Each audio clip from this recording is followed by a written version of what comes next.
Hello and welcome to my talk show. Heldana has 3 questions. This month, I caught up with my best sister friend and co-founder of Yenga Story, the incredibly multi-talented, creative, and wonderful Essey. When I say multi-talented, I mean that is an understatement. Essey is a certified leadership and life coach. She's the founder of the NGO Wiser, an NGO dedicated to social justice and inclusion. She volunteers for the Kudus Legacy Foundation, which is dedicated to teaching Abasha families about building healthy relationships with one another. She's a servant of God, a kind, generous person whose light shines brightly in this world. I am so grateful to have her in my life. Meet Essey Worke. Hi, Essey. Hey, Heldana. How are you, honey? I'm good. How are you? Thank you for doing this. Welcome to the 3 Questions Christmas edition. I'm ready for it. Merry Christmas, by the way. I think that the name says it all, really. Yanya story, our story. I wanted to start it with you because I don't really want someone else to tell our story.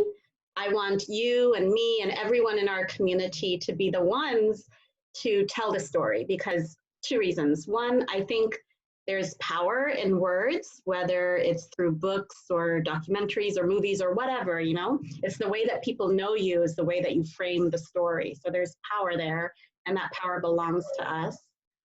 And then also, it's a way to learn more about all the different stories that are out there. There's not one single story, right? I think when you really want to do something and it matches with your values and what you want to leave as a part of your legacy in this world, then even when you don't have time, you make the time, right? Like you struggle through it, you pace yourself, you have exceptional partners like I do, i.e. Heldana. And you really find the time to do something like this. And I have to say, the phase of life that I'm in right now, the different projects that I'm working on, they all complement each other. There's synergy between them. So as you and I do things around Yanya's story, it actually complements what I'm trying to do with the nonprofit Wiser, or even through my business around diversity, equity, and inclusion. So it all has a theme that comes together. Beautiful. I always had this hunger, like this just like this craving for more and like a rooting. So I think if there was a Yenya story back in the day when I was growing up, I would have been all over it because it would have been a way for me to get to know my people more, my country more, and in doing so, a way to get to know me and even my family more. It just brings such richer, deeper understanding of what it means to be Ethiopian. And I think honestly, it even helps families who are living in 2 different cultures, like, Ethiopians in the US or somewhere in Europe or wherever they are, to understand their cultures and traditions and why their parents do the things that they do, why their community does the things that they do, and in contrast with the main culture that they live in the US or Europe. To have a tool, a place where they can go read stories, watch stories about themselves, about their culture, and then confidently say, well, I know exactly who I am and I know exactly where I come from. Like the power of the roots, like you said earlier, is the same thing. You need something to ground you in life, right? Especially if you're from different cultures. And you join the diaspora community, as a lot of us have, and then you're now faced with 2 cultures. How do you put that together? How do you explain it to yourself and your identity? How do you connect with members of your family who are more, majority Ethiopian, in their culture and in the way they want to live? These are really important things in life, right? So that is, I think, the why for me for Yenga's story.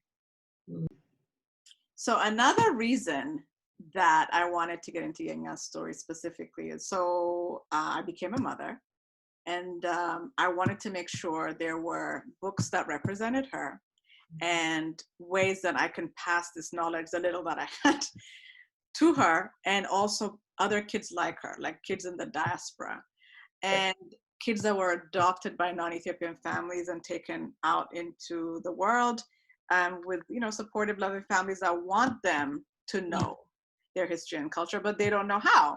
So the thing that you said about the fact that we need to own our own narrative, that was so interesting. Because so when she was born, or my daughter was born, I went and looking for books about Ethiopia specifically.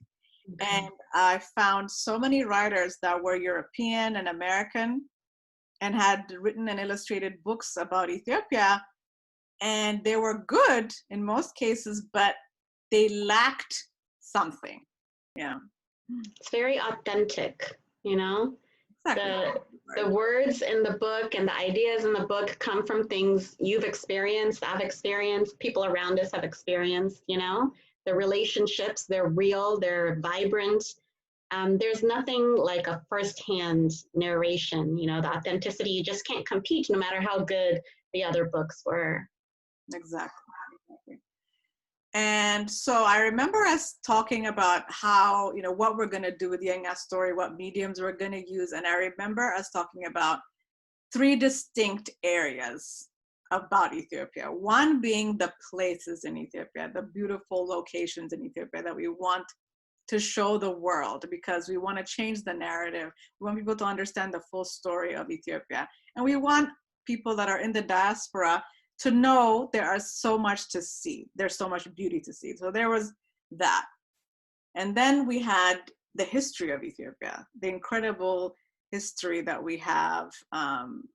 Historical locations as well, but the incredible people, the incredible women, and just very, very long history that we have, that honestly, there's not enough storytelling made from that available to the world about that through film and through mediums that would really capture your attention and imagination and really engage you. There's books about this thick written by white people, but what we want is something people can actually grasp and hold and share and talk about. So there was that. So, and then we had people, so families, you and I, our friends, how we live, so how are we going to do? So we put it into 3 different areas. And we started with the comedy show, the immigrant comedy show, to represent our people, our family, and how we live in a comedic way. So there's that. And then there is history. We did a couple of mini montages, documentaries about Taitu, about the Black Lions. And then in terms of the places, we decided with a children's book series. Yeah. Right. So tell me more about that, about the children's book series. The children's book series. Yeah. Well, the first thing to tell is that it's out. I am so happy, there it is right there. The magical Gabi. And you know this, through the writing process, we've had different folks take a look, and they gave us a lot of feedback. I think one of my favorite comments is from a little kid who said, I see me. I'm just like that girl in the story. And she said that to her mom. Exactly. That's everything right there. Yeah. We want them to see themselves in the stories that we tell. And I think another part of the book that I'm really proud of is the drawings, as you were just showing them. They're very authentic. We partnered with an artist in Ethiopia, Naoli, in order to create the hairstyles that are the way we do our hair, the different shades of skin color, even the landscaping. It's the artistry is very authentic too. Yeah. And it really brings the book to life. And then the third thing I'll note is that this children's book is part of a series. It's the first one in a series. So Hamona, the main character in the book, goes to the Blue Nile in this story. But in other stories that are coming, she's going to go to every corner of Ethiopia.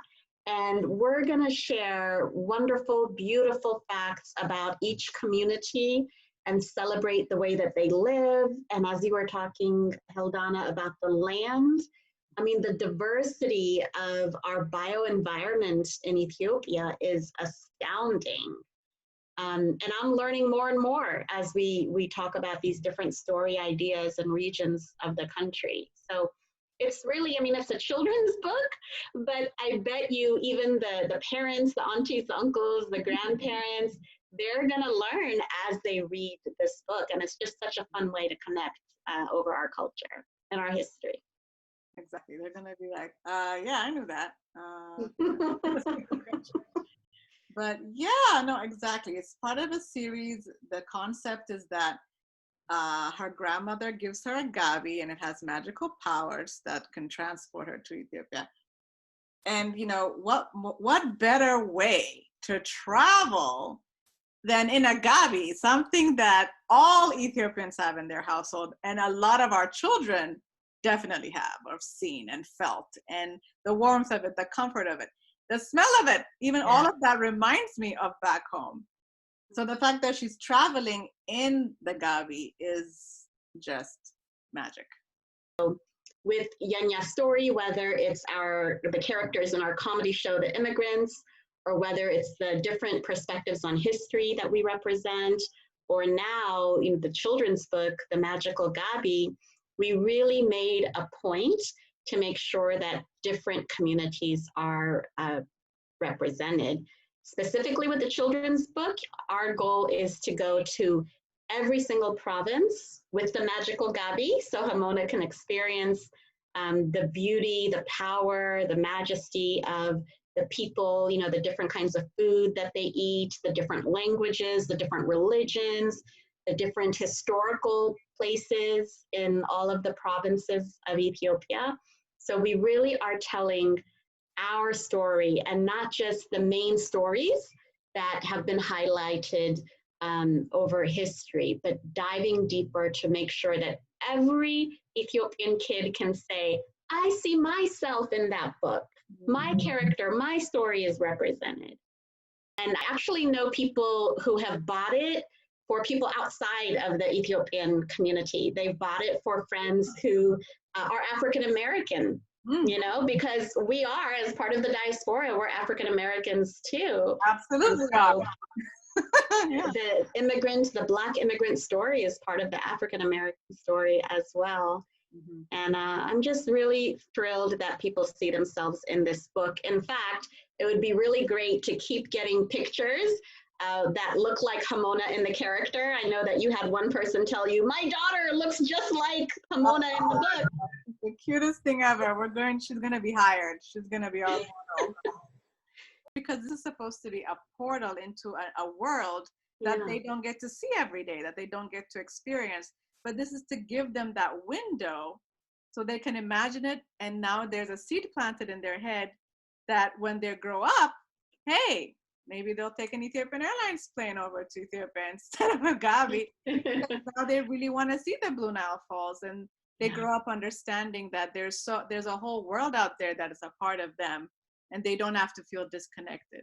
Yeah, that's right. It's exposure, I believe everything starts with an idea and a conversation. And like you said, with imagination, they're mentally going to Ethiopia, to a specific place each time they read one of these books. And that's going to spark something in them. It's going to spark curiosity. And maybe one day they'll physically go there, not just mentally go there. Yeah. Children are magic in their own right, and they are like a sponge. They will absorb everything that you give them, and by reading to them, by telling stories, by taking them places, that will stick. It will become a part of who they are. It's so very important to make sure you expose them to what you want them to be, basically. Yeah. And my hope, the more we talk about this, the more, I can start to envision things and see families reading these books together. And my hope is that because kids are so magical and so imaginative and curious, they will ask, Mommy, Daddy, where are you from? Or Auntie or Maye, where are you from? And this will be a way, like a spark, a prompt for families to share their histories with each other. Yeah. Wonderful. I'm so happy. Thank you, Say. I love you, girl. I love you too, girl. Congrats.